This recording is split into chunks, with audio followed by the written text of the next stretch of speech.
हरे कृष्णा। तो अब कृष्ण के विषय में आगे और सुनिए। एक रोज मुंह में कान्हा ने माखन छिपा लिया, पूछा जसोदा ने तो वहाँ मुंह बना दिया, मुंह खोल के तीनों लोग का आलम दिखा दिया। ऐसा था बांसुरी के बजैया का बालपन, क्या क्या कहूँ मैं कृष्ण कन्हैया का बालपन। तो एक बार क्या हुआ कि कृष्ण बाहर नहीं गए, माखन चुराने बाहर नहीं गए। वो अपने घर में ही उन्होंने माखन चोरी की लीला करी और गए वो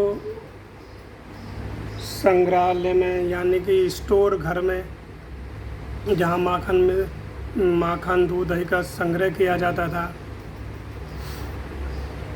और माखन चुराने लगे। तो क्या हुआ, जैसे ही उन्होंने चोरी करी, भगवान ने सोचा कि चलो आज अपने घर में ही चोरी करते, बाहर नहीं जाते हैं। तो जैसे उन्होंने माखन निकाला तो माता यशोदा आ गई, बोली क्या कर रहा है कान्हा।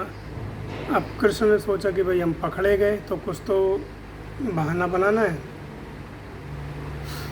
तो बोले मैया, तो ये जो कंगन मेरे हाथ में पहनाती है ना, देख इनमें से कितना प्रकाश निकल रहा है और इससे मेरे हाथों में जलन हो रही है, तो माखन तो ठंडो ठंडो हुए हो।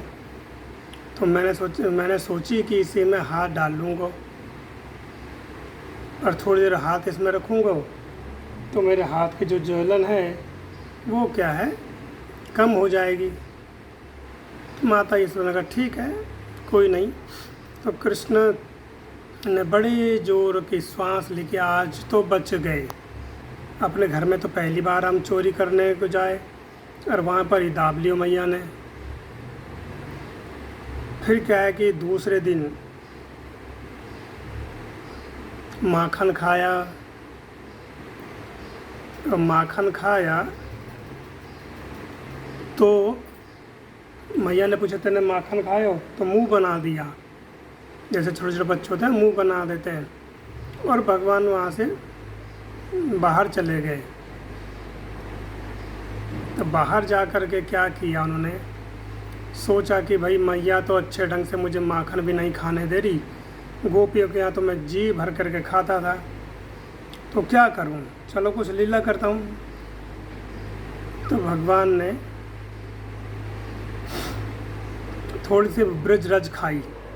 बलराम जी ने आकर के मैया से शिकायत कर रही कि मैया देख, कान्हा ने माटी खाई है। तो बोले मैंने माटी ना खाई, मैंने तो माखन खाई है। तो मैया ने पूछा तेने तो अभी मना करी थी, तो मुंह बना रहा था और कह रहा मैं माखन खाया है मना, चलो मुंह दिखा अपना। तो बड़े जोर से भगवान ने जोर जबरदस्ती करने के बाद मुंह दिखाया। तो जब माँ यशोदा ने मुंह देखा तो क्या हुआ कि एक आन में लोक का आलम दिखा दिया। भगवान ने एक ही क्षण में सभी जो ब्रह्मांड है वो दिखा दिए माता यशोदा को। माता यशोदा ने जब देखा कृष्ण के मुंह में अनगिनत ब्रह्मांड घूम रहे हैं, उन्होंने पृथ्वी देखी और पृथ्वी में देखा भारतवर्ष, और भारतवर्ष के अंदर देखा मथुरा में देखा ब्रजराज, और उसमें देखा अपना गोकुल। और मैया यशोदा ये देख करके तो क्या हुआ, मूर्छित सी हो गई कि ये कान्हा के मुंह में क्या है।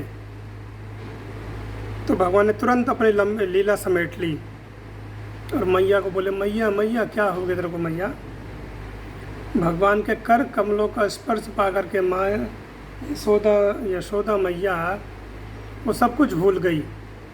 तो कहते हैं एक आन में दिखा दिया और फिर भुला दिया, ऐसा था बांसुरी के बजैया का बालपन, क्या क्या कहूँ मैं कृष्ण कन्हैया का बालपन। वो करें, उन्होंने पूरा विश्व दिखा दिया, सब कुछ ब्रह्मांड दिखा दिया, एक ही क्षण में माता यशोदा को भुला भी दिया। माता यशोदा ने सोचा तो ये मेरा पुत्र है, उनको ये भान ही नहीं रहा कि मैंने इसके मुंह में क्या देखा। थे कान्हा जी जो नंद जसोदा के घर के महा, मोहन नवल किशोर की थी सबके दिल में चाहा। उनको जो देखता सो करता था वाह वाह। ऐसा तो बाल बनना किसी का हुआ है आह। ऐसा था बांसुरी के बजैया का बालपन। तो कह रहे हैं कान्हा जी नंद यशोदा के घर के महा थे, या महा मतलब यानी उनके पुत्र थे। लेकिन उनके पुत्र होने के साथ साथ क्या सभी ब्रजवासियों को नवल किशोर की चाह थी। उनके सबके दिल में थी नवल किशोर हमारे हो जाए। जो वृद्ध गोपियाँ गोप थे वो कृष्ण को अपना पुत्र के रूप में मानते थे, वो सोचते थे कि कृष्ण हमारे यहाँ भी आए। कुछ वृद्ध गोपियाँ थी वो सोचती थी कि कृष्ण हमारा भी कभी स्तनपान करें। जो ग्वाल वाले थे वृद्ध वो सोचते कि कभी हमारी गोद में आ जाए कृष्ण। और जो विवाहिता स्त्रियां थी वो ये सोचती थी कि काश ईश्वर ऐसा था कि कृष्ण की तरह हमारा पति कोई होता। और जिनका विवाह नहीं हुआ था गोपियों का, तो वो सोचते कि हम तो कृष्ण को ही अपना पति मानती हैं, उनसे हमारा ब्याह हो जाए। और जो मित्र थे वो भी चाहते थे कि कृष्ण हमारे घर आए। तो कहते ऐसा बालपन न किसी का हुआ हो आह। और जो देखता था उनको सो करता था वाह वाह। यानी एक बार जो कृष्ण को देख लेता था तो वो उनके सौंदर्य में अपनी सुध बुध भूल जाता था। सुध बुध सब कुछ उसको विस्मृत हो जाते थे कि मैं कौन हूँ और क्या कर रहा हूँ। तो ऐसा बालपन न किसी का हुआ। तो कहते हैं ऐसा बालपन तो किसी का हुआ ही नहीं। बालपन तो लिया, जैसे राम जी ने भी लिया, बालपन राम जी का भी रहा। लेकिन कृष्ण के जैसा जो अद्भुत लीला बालपन में कृष्ण ने करी वो राम जी ने नहीं करी। तो ऐसा था बांसुरी के बजैया का बालपन। तो करें इसलिए बालपन ऐसा कि न किसी का भी हुआ और ना हो पाएगा। तो ये कृष्ण के विषय में है, आगे और चर्चा चलते रहेगी। हरे कृष्णा।